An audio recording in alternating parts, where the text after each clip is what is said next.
Hello, and welcome to Board Dialogue, a special edition of our regular Governing Health podcast. I'm Michael Peregrine, your host. My co-host for our Board Dialogue episodes is my friend and colleague, Ken Kaufman, who many of you know as a founding partner and chair of the healthcare consultancy, Kaufman Hall. Ken has helped healthcare organizations of all sizes with their most critical strategic challenges. He's also the author of 7 books and hundreds of articles, and he's delivered more than 400 speeches, most recently focusing on healthcare's changing business model. In 2019, he received the Richard L. Clark Board of Directors Award from the Healthcare Financial Management Association for lifetime contribution to healthcare, the only consultant ever to be given this award. Ken's been a frequent guest on our Governing Health podcasts over the years, and the reaction to his participation has been so positive that we decided to supplement our regular programming with this ongoing series of episodes featuring Ken and his take on healthcare industry issues. We're talking today against the backdrop of a number of important developments: an improving economy, the emergence of the Biden administration's ambitious economic plan, increasing acceptance by business of ESG principles, hopefully positive signs in the pandemic struggle, a healthcare industry seemingly interested in turning the corner on recovery, and of course, the beginning of the baseball season. Ken, hope abounds everywhere. So let's dig into some questions. Ken, let's begin with a question that I know has been on the minds of a lot of folks, a lot of consumers, and certainly in our house. I need you to comment on what you see as the vaccination process, its successes, its challenges, and maybe even its embarrassments. Are there any long-term impacts from this process on the healthcare system? I think everybody got to play a role in this. So I don't think to the extent that the question would be, will the hospitals be tarred with some of the randomness and failures of the process? I'm not sure that's really going to happen. I think that the federal government certainly got its fair share of criticism in the beginning. I think the federal response has improved dramatically. I think the states have been all over the map. Some of them have done a very good job and some have done a less good job. I think the problem has been that the randomness of the process is not well understood, and it can't be well understood. And so people, when they can't get their shots as quickly as they had hoped, get frustrated with that because they can't tell what's going on. So if you wind up being really unhappy with the process, then it's likely that certain groups within society will try to find somebody to blame. Some people may be very unhappy with their hospital system where they get their care because they may think that the communication was inadequate and they didn't get their shot as fast as possible. But it's likely that other people will believe that the federal government and the state governments were more to blame for the way that this has come off, and perhaps even some parts of society will blame the pharmaceutical companies who have seemed to have their own issues and their own self-interest involved that's impacted the rollout. Do you see any role for the healthcare system industry once we're past the vaccination process to collectively recommend to the federal government a way to do this better? Is that something that is worth their time and initiative to share the lessons learned so the next time we face something like this, the health systems will have the opportunity to have had their say on how to do it better? I think it's absolutely worth the time, but I think it has to be an entire group effort. I don't think it just comes as a set of recommendations from the provider side of the industry. I think that the doctor groups need to be involved. I think municipal government at the state and local level needs to be involved. The federal government certainly, through the CDC and the FDA, have to be deeply involved. And I think everybody's got to take a real close look at what we can learn and how we can do this better. One of the problems of not having a central way of registering for a vaccination at least to me, turned out to be, the biggest problem of all. And the fact that the states were not ready to get really high level websites in place where you could go and find a way to make an appointment and then get that appointment. And I think to the average person, it just didn't make any sense at all. And then the other problem was, of course, is that you had to have really good internet and computer access, and you had to be good at using that internet and computer access. And if you didn't have good access and you weren't good at using it, it was really hard to find a way to have a shot. And that increased inequity and increased the randomness of the whole process. So hopefully the next time around, nobody's rooting for the next time around, but if we have a next time around, maybe we'll have a different degree of organization that will work better for society as a whole. Well, that takes me to my next question. If you read the papers and listen to the news, fingers crossed, we may finally now be emerging from the worst of COVID. So for hospital boards and executives, though, I think the question seems to be emerging from what? What are the strategic implications to you, Ken, from this uncertainty of transition from the worst days of COVID to what lies ahead? Michael, so it's such a hard question. And I've been doing, usually I wind up doing a fair amount of media interviews, and the media always wants to ask this question as well, as if somebody actually knows the answer and has a magic bullet. But, what we've got here is a terrific level of uncertainty, assuming that we are going to post-COVID, which not everybody agrees on, by the way. New York Times has had a number of interesting articles the last week.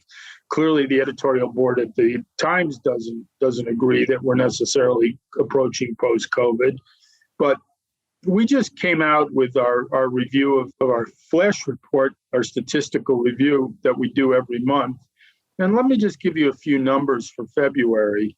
The median hospital operating margin that we found was negative 5% in February. And if you include the Federal CARES Act with the funding, it was 0.4%, so less than 1%, really down.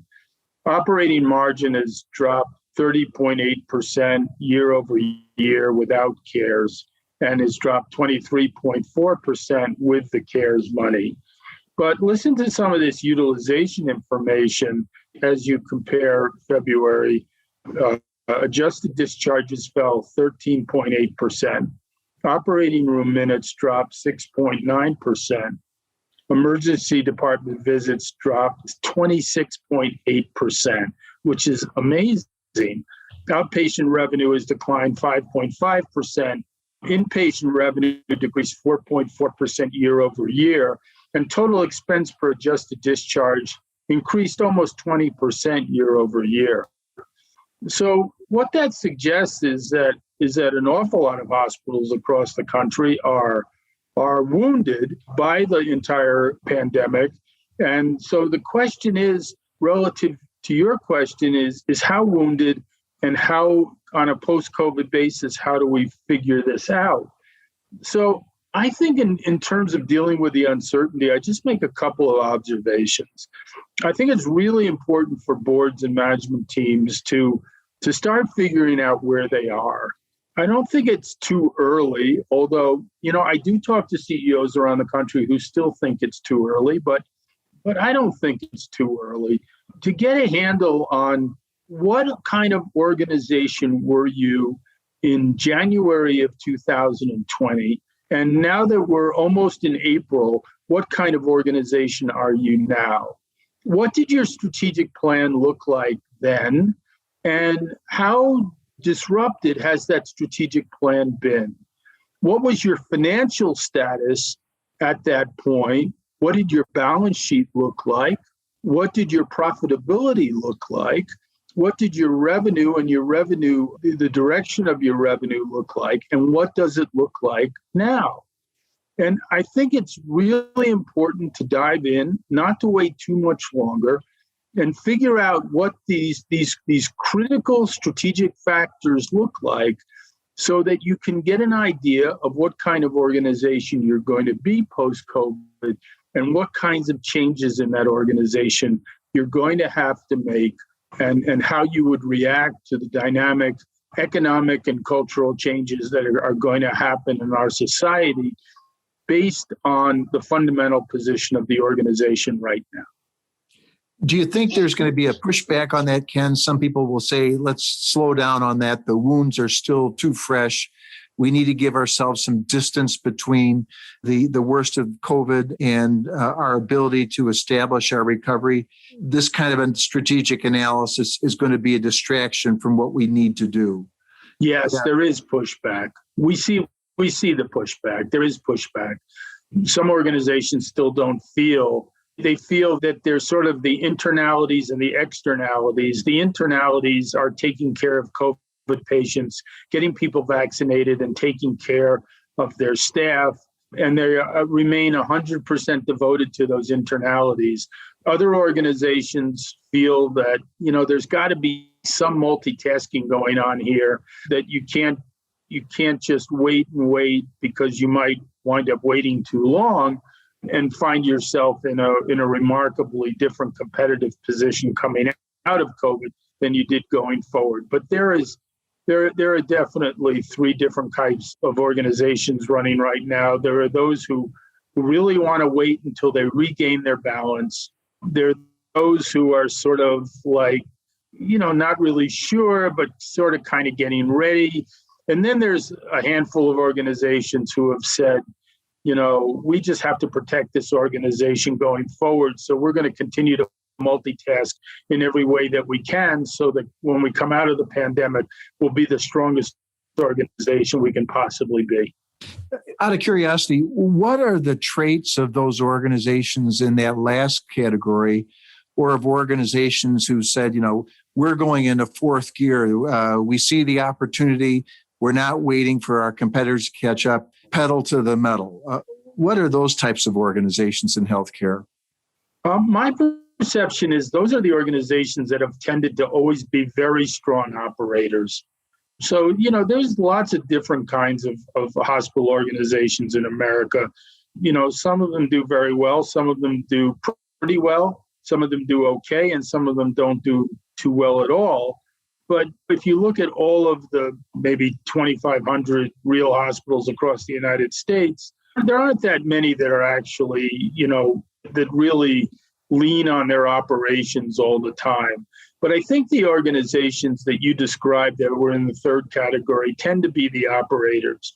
In other words, they have a culture. They have a board culture and a management culture that under any conditions, no matter what the externality conditions are, we operate this place as hard as we possibly can, and we do that all the time. It's that group of organizations that really, has pushed hard through the pandemic in lots of different ways, and now is looking to see, what kind of opportunities is the pandemic really going to present us with in terms of our ability to grow our organization, scale our organization, and actually come out of the pandemic as a different and more formidable organization going forward.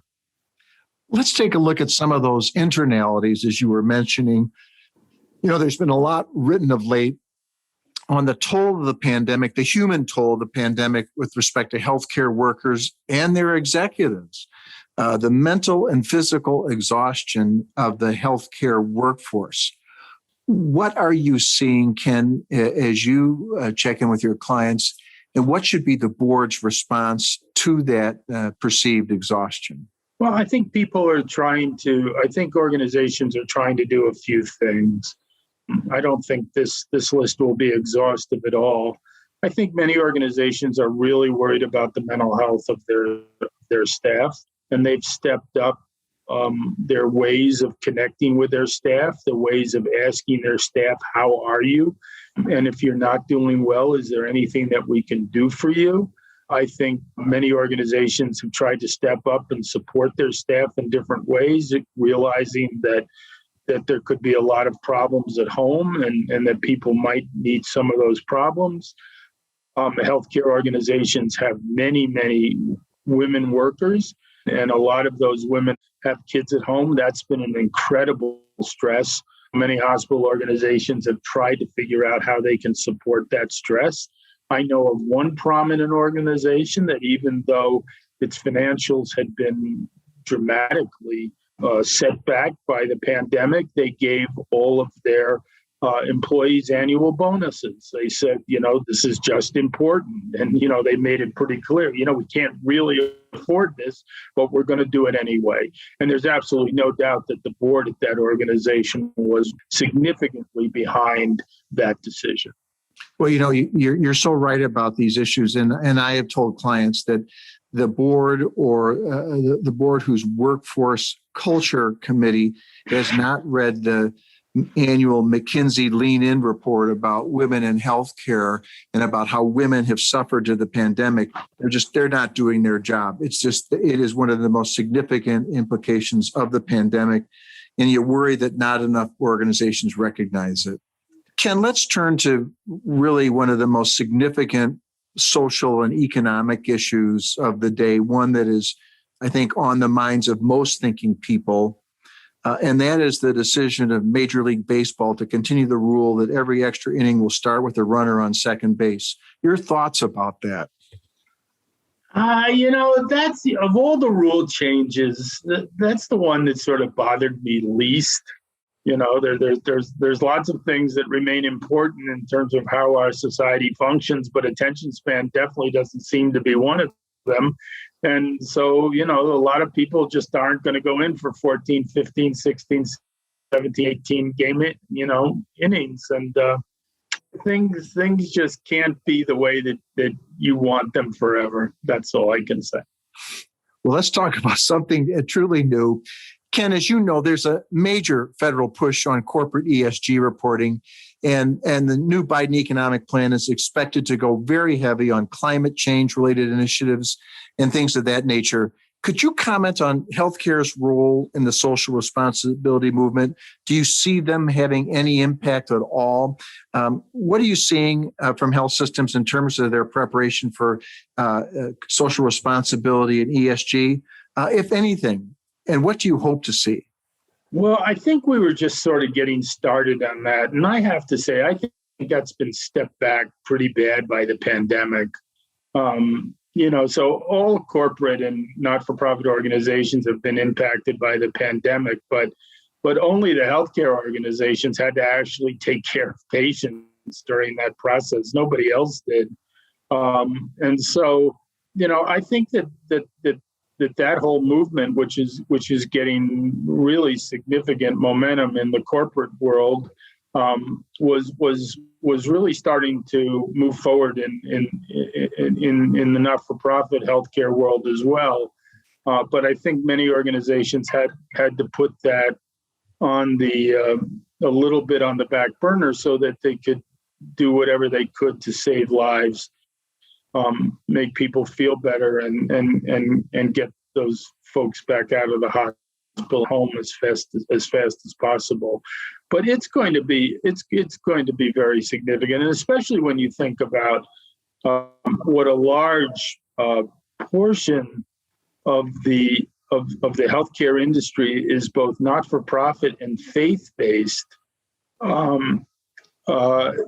That the whole ESG question seems even more important to organization whose values and mission is put forward to their communities in that way. So I think that you will see as we go forward a couple of things. I think a lot of organizations will begin to think about what they can do relative to climate change and the carbon neutrality of their organization. I think that my impression is that's a little bit slowly developing in the hospital business, but I think it will pick up steam. And I think the whole racial equity thing is really forward. And I certainly have quite a few urban clients, especially, who just now see that as an incredibly important part of their mission. and are trying to figure out how they're going to step forward in a much more important way. There are things that the board can do in that regard, big time, because the board pretty much makes its own decisions on who's on the board.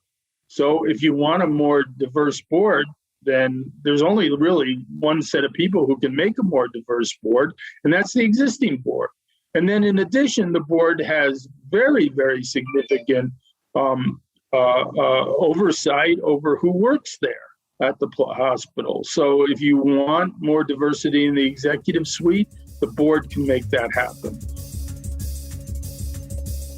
Okay, Michael, now we're at my favorite part of our podcast, where I get to ask you questions, which I hardly ever get to do anywhere. So let's start with, given the uncertainty of the future that we talked about, what are you thinking, and what are your boards and clients thinking about qualifications and experience that hospitals should look for in board members, given coming out of the pandemic environment? Has this changed in any way?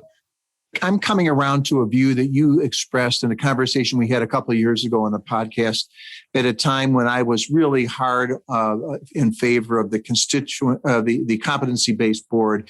And you cautioned me about the value of just having people with good old common sense and business judgment and expertise across a wider spectrum. The people who you just, no matter where you put them in, they're going to exercise good judgment.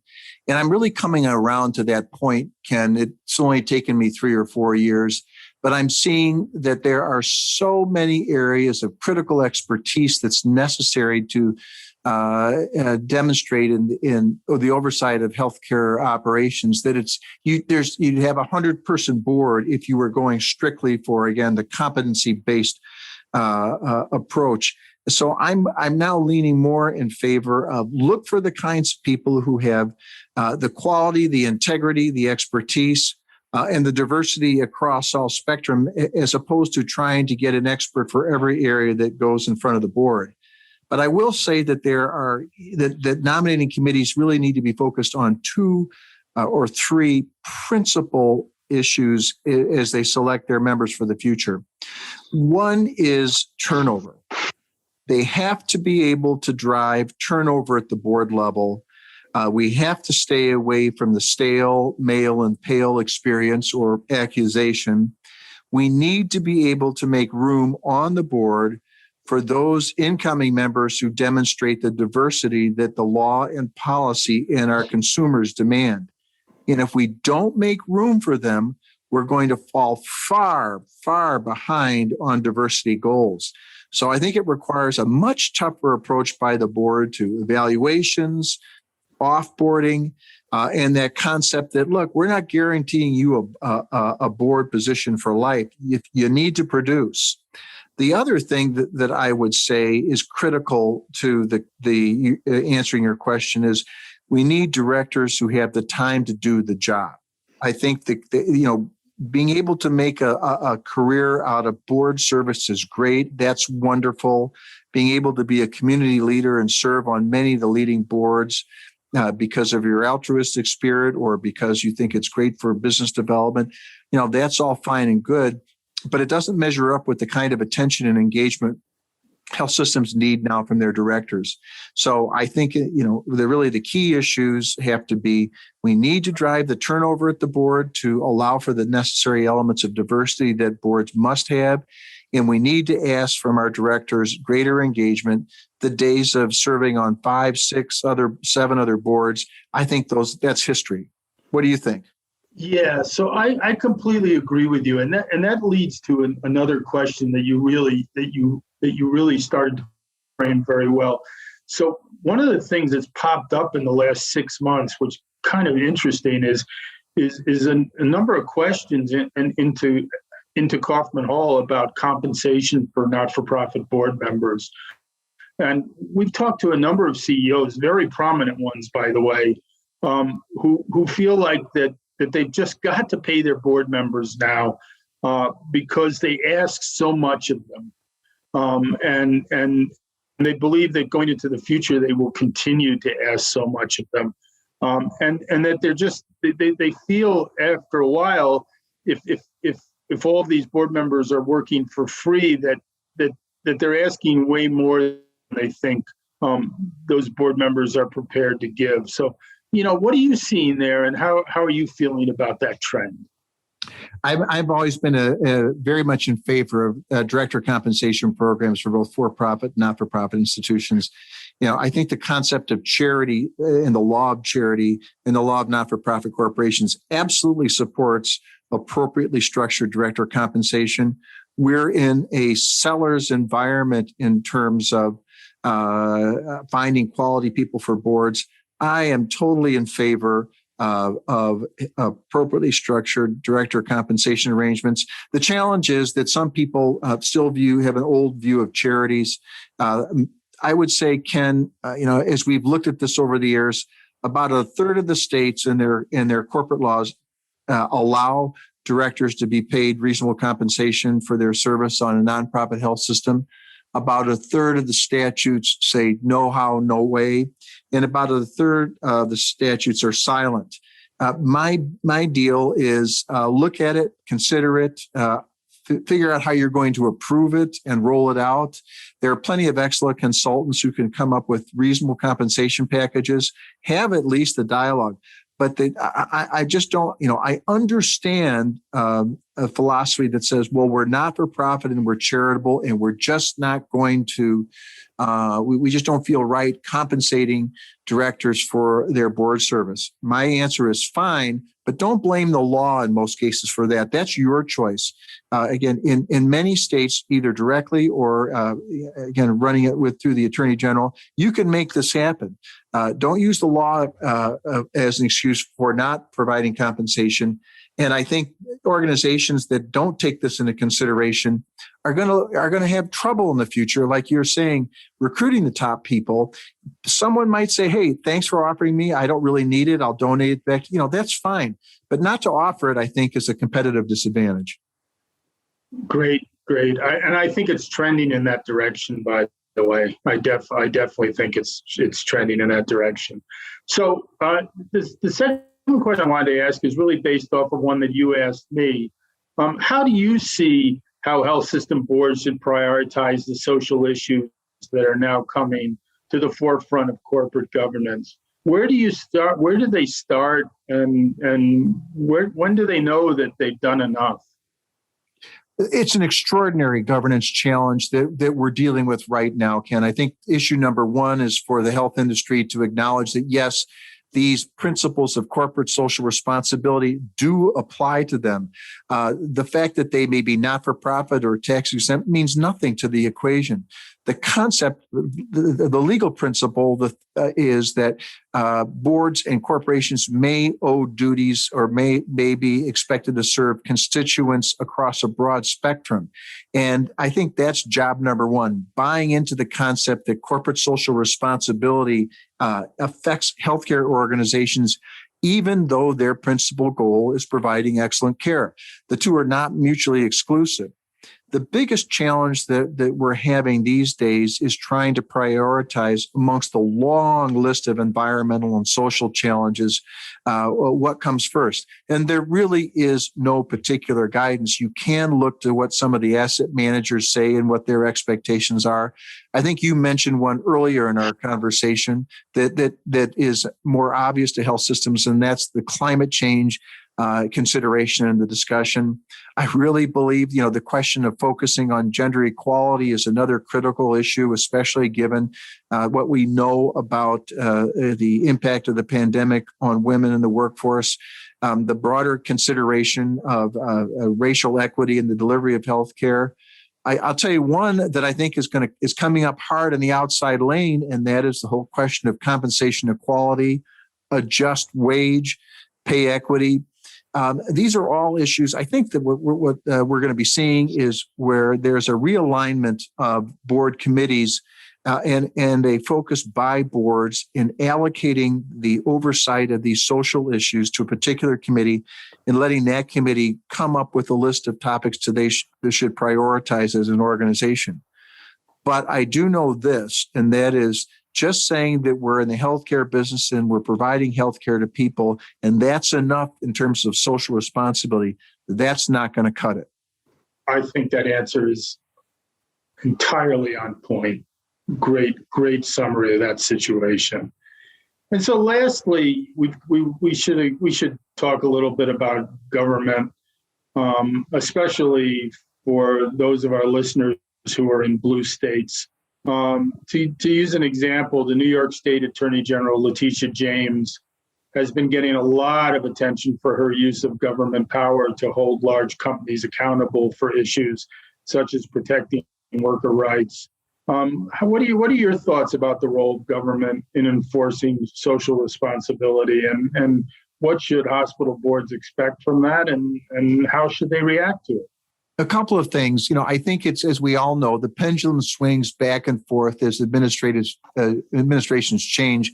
And there is some expectation at the federal level that the Biden administration may take a more progressive role in the federal enforcement of corporate accountability issues. But I think what you're pointing to is a more significant trend, especially given the extraordinarily broad equitable powers of the state attorney general. And that is the link between aggressive enforcement postures and the achievement of social goals that we're seeing through corporate social responsibility. Is it a concern? I'm not sure I'm at that point yet, but I do think that it's important for boards in healthcare to again recognize that they have no particular immunity by virtue of the public good that their business provides. There's no automatic shield that they get simply because they are the fiduciaries of a healthcare organization providing extraordinary care to an industry. I think, actually, Frank, Ken, if you push me on this, I think the most significant threat from an accountability perspective, and the issue that boards really should consider as perhaps the greatest challenge that they face to their conduct and the reputation of their organization, is more immediate, and that's the effect of the investigative media. The ProPublicas of the world and online media entities like that, they've been the ones that have dug up most of the healthcare scandals, corporate scandals over the last couple of years, whether it's from rising from conflicts of interest to billing and collection policies to whatever. Those are the ones I worry about. They're not traditional media. Will they come and give your press people a first crack at responding to some allegations? How will that play out? To be honest with you, Ken, I think the greatest risk to the healthcare system and its board conduct is one of reputation, and the reputation being tarnished by these kinds of stories from the new media. Certainly, the many blue state attorney generals will take a lead based on these media stories, but I think the more immediate threat is those companies, those media outlets, and where they get their sources, where they get their information, and what they do with it. I would agree. I think that reputation is.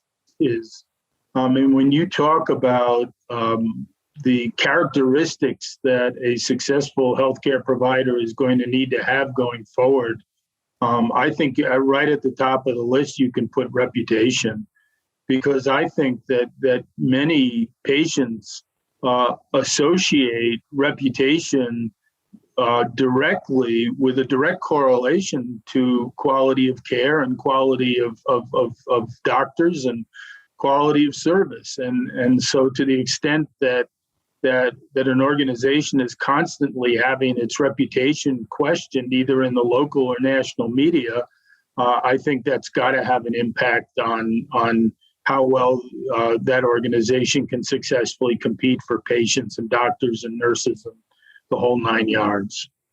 And Ken, I think it's the type of stories that the new media is looking into.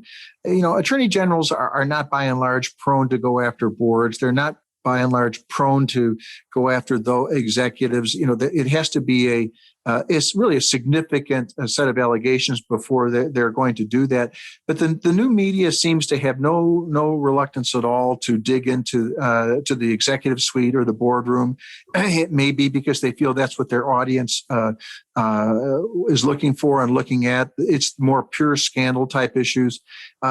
So topics or conversations or debates that may have happened in the C-suite or the boardroom in past years, which stayed there, somehow now are finding their way outside into the public. And so I think healthcare systems and their leadership need to address and plan for this, that those kinds of things that they've been able to keep successfully in terms of controversy within the four walls are increasingly finding their way out into the media, and they have to come to grips with that as they monitor their reputation. Ken, before we close and wrap up today's conversation, I want to come back to something that I think you opened the door to back at the beginning of the conversation. And I'm interested in your view, what should boards really be focused on in the coming months to prepare for this post-COVID uncertainty that you've been talking about? What do they need to be doing right now? That's a great question. We think it's really important. And we think there are a few things to focus on right now going forward. The first is costs. There's no doubt about it. The numbers I gave when we started out talking about what February looks like with a negative 0.5% operating margin in February and utilization down significantly year over year. What this is an indicator of is that revenue and costs are out of whack in many, many hospital organizations throughout the United States. There's no doubt about it. I think a lot of hospitals put a little bit on the back burner of figuring that out. But it won't be, it's an issue that's going to have to be taken up pretty soon, or it's going to begin to erode the financial integrity of a lot of important healthcare providers across the United States. So it's time for management to look very carefully at what revenue looks like now and what costs look like now, and how they may no longer be in the kind of relationship that is essential to the financial integrity of the organization, and report that information back to the board so that board and management can then make a decision about what is the right time to then bring revenue and costs back into their proper relationship. Now, that may be a different time for different organizations. Some organizations may want to go quickly. Some organizations may want to be more deliberate, but at some point, it's going to need to be done. The second preparedness issue is strategic repositioning and taking a look at what the local market looks like. So where were you, a year ago in the local market, and what do your competitors look like now? Are there any new competitors that are starting to come in? What does the portfolio look like? Are there specific assets within your portfolio that have been damaged by the pandemic? And have any of your direct competitors been weakened or become more aggressive? I think this strategic repositioning and this strategic analysis, very important. What is your assessment of organic growth? If you had organic growth before the pandemic, are you still going to have organic growth after the pandemic? What about inorganic growth? If a competitive marketplace has been damaged by COVID, it may offer very real opportunities for inorganic growth. But for many hospital organizations, inorganic growth, that is the ability to begin to think about scaling through acquisition, always requires unusual levels of preparedness and organizational aggressiveness. In other words, the board and management have to agree to this and then really get ready to do that. And then finally, the consideration of partnerships. I think one of the things that I really think is that we're going to see a lot more partnerships going forward. I think that coming out of COVID, people saw that they had to cooperate a lot more in order to be successful, in order to do a better job of treating their patients. If somebody had a better idea in New York, it was a great idea to get that idea over to the West Coast. If some people had a great idea in Seattle, you needed to get that idea all over. And so I think there's a new openness to partnerships. I think a lot of those partnerships could be both for-profit and not-profit, not just necessarily not-for-profit to not-for-profit. And so that requires an openness, probably a larger sense of thinking about the problems, both at the board and management level going forward. So those 5 critical aspects are necessary, I think, for all complex organizations to prepare once we truly are in the post-COVID period. Ken, thanks so much for another terrific conversation, and we'll look forward to having you back on another set of emerging topics in a month or two. Thanks so much for joining us today. Thanks, Michael. It's always a great pleasure. Really enjoy it. Ken Kaufman has given us a truly unique perspective on where the hospital industry stands right now as we close off the first quarter of 2021. And if the light at the end of the tunnel isn't apparent right now, it sure soon will be, and healthcare systems need to be prepared for it. Ken's advice is for boards to take not only a look back and ask what happened, but also a hard look at where do we go from here. Thanks so much for joining us for today's episode of Board Dialogue. Be sure to subscribe to the full complimentary podcast series of Governing Health. You can find us on iTunes, SoundCloud, and YouTube, as well as through the McDermott website. There you'll be able to stay up to date with all of our future episodes and listen to the old ones. Until then, this is your host, Michael Peregrine, saying thanks for listening. This material is for general information purposes only and should not be construed as legal advice or any other advice on any specific facts or circumstances. No one should act or refrain from acting based upon any information herein without seeking professional legal advice. McDermott, Will & Emery makes no warranties, representations, or claims of any kind concerning the content herein. McDermott and the contributing presenters or authors expressly disclaim all liability to any person in respect of consequences of anything done or not done in reliance upon the use of contents included herein. Copyright 2021 McDermott, Will & Emery. All rights reserved. Any use of these materials, including reproduction, modification, distribution, or republication, without the prior written consent of McDermott is strictly prohibited. This may be considered attorney advertising. Prior results do not guarantee a similar outcome.